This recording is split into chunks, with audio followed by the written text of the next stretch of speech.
like to welcome you quickly to Apostle Dickson Int'l online ministry platform, where we teach God's people the word and also mentor people. God bless you.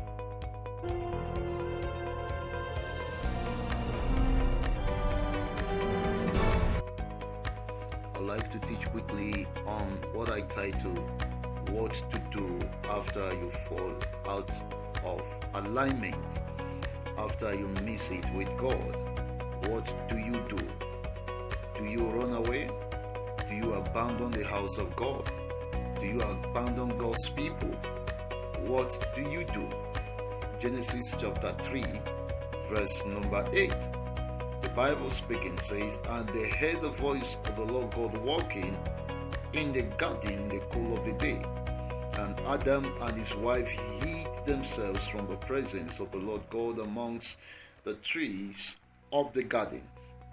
That is to say, after they noticed that they have fallen out of divine alignment, the next thing they did was to find a place to hide their face, a place to hide their shame.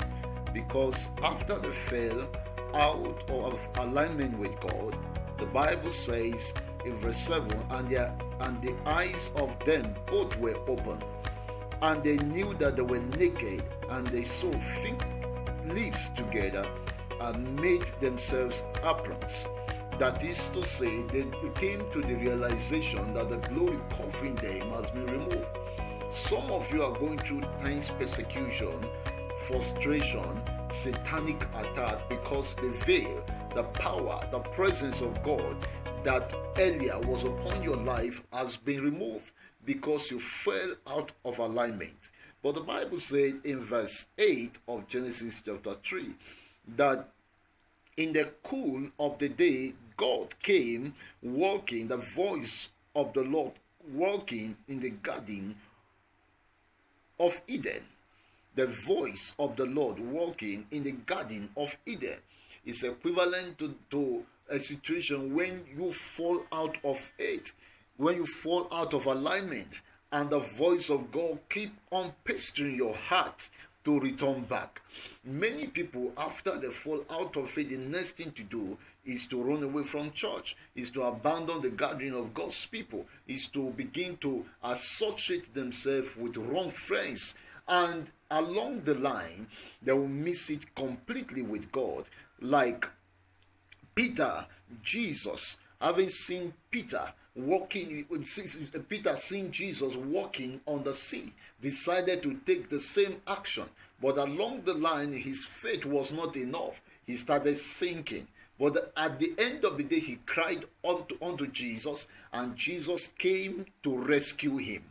So most of the time, when you go wrong against the will of God, against the mandate of God, the next thing you do is to go before God and say, "God, here I am." Because in the Bible says God came himself looking for Adam and Eve, because in their own spiritual template they were not present. In the presence of God in the spirit, they were nowhere to be found. So God came looking for them.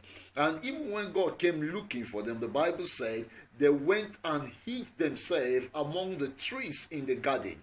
In the garden, there were different kinds of trees.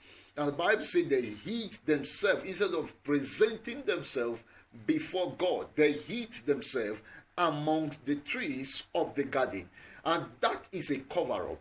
They were looking for something to cover up, because the glory that was earlier covering them has been removed. Now they were open to attack. Now they were open to all kinds of persecution. Now the devil can afflict them.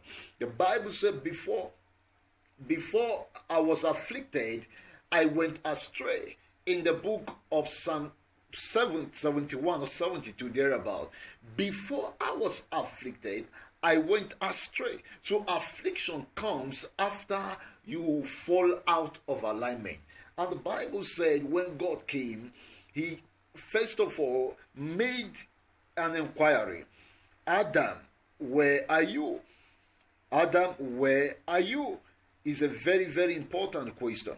And when Adam came out, he explained himself He told God he was afraid.